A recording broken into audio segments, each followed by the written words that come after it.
Comrades దాదాపుగా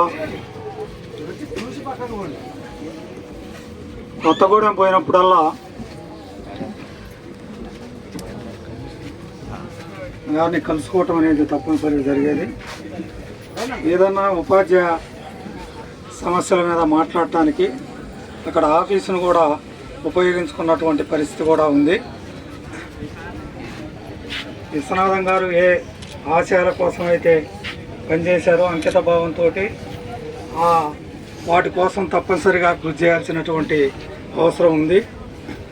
అదేవిధంగా ఏదైనా మాకు సంబంధించినటువంటి ఒక పంచాయతీ ప్రకాశం జిల్లా వాళ్ళు కొత్తగూడెంలో ఒక పంచాయతీ కావాలంటే అప్పుడు విశ్వనాథం గారి దగ్గరికి నేను పంపించాను. దానికి పరిష్కారం చేసినట్టు కూడా వాళ్ళ తర్వాత నాకు చెప్పటం జరిగింది.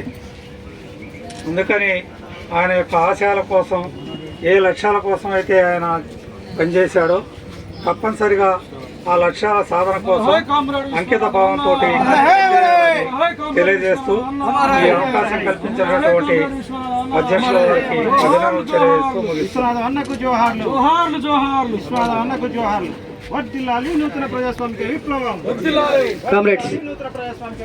సిపిఎం జిల్లా కార్యదర్శి అన్వర్ కనకయ్య గారిని మాట్లాడాల్సిందిగా కోరుతున్నాను.